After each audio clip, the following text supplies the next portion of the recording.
అందరికీ నమస్కారం.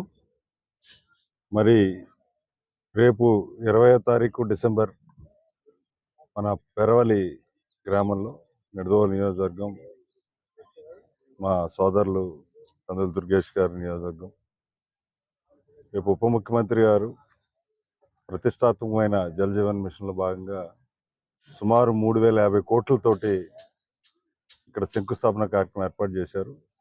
ఈ కార్యక్రమం ముఖ్య ఉద్దేశం స్వచ్ఛమైన తాగునీరు ప్రజలకు అందించాలనే ఉద్దేశంతో డైరెక్ట్గా విద్యాశ్వరం నుంచి ధవళేశ్వరం నుంచి కూడా 2 ఉమ్మడి గోదావరి జిల్లాలకి కూడా అక్కడి నుంచే వాటర్ లిఫ్ట్ చేసి మధ్యలో చాలా కలుషితం అవుతుంది కాబట్టి ఆ కలుషితాన్ని కూడా తగ్గించే విధంగా స్వచ్ఛమైన నీరు అందించాలనే ఉద్దేశంతో ఒక మంచి కార్యక్రమం చేపట్టడం.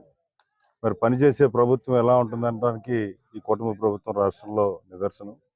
గడిచిన 5 ఏళ్ళు మరి మంచినీళ్ళ మీద ఎక్కడా శ్రద్ధ లేకుండా కేవలం మందు మీదే శ్రద్ధ పెట్టి జగన్మోహన్ రెడ్డి గారు ఎలా సంపాదించుకోవాలని చూస్తే మరి ఈరోజు కుటుంబ ప్రభుత్వం చంద్రబాబు నాయుడు గారు కానీ ఉప ముఖ్యమంత్రి పవన్ కళ్యాణ్ గారు కానీ అదేవిధంగా బీజేపీ పెద్దలు అందరూ కదా ప్రజల ఆరోగ్యం మనకి మహాభాగ్యం దృష్టిలో స్వచ్ఛమైన నీరు అందించాలని ఒక మంచి కార్యక్రమం చేపట్టడం. అది కూడా రేపు పొద్దున్న సోదరులు కందుల దుర్గేష్ గారు మంత్రివర్యులు వారి కాన్స్టిట్యున్సీలో శంకుస్థాపన కార్యక్రమం పెట్టడం.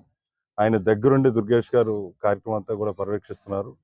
ముఖ్యంగా అందరికీ చెప్పేది ప్రజలకి ఒకటే, మనం డెఫినెట్గా ప్రభుత్వాన్ని మంచి ఉద్దేశంతో ఉన్న ప్రభుత్వాన్ని ఎదురు తీసుకెళ్లాలని ఆకాంక్షిస్తూ ప్రతి ఒక్క కార్యకర్తకి కూటమి కార్యకర్తలందరికీ రేపు పొద్దున ఈ సభలో పాల్గొని ఈ కార్యక్రమాన్ని విజయవంతం చేయాల్సిందిగా ప్రార్థిస్తున్నాను. జై హింద్.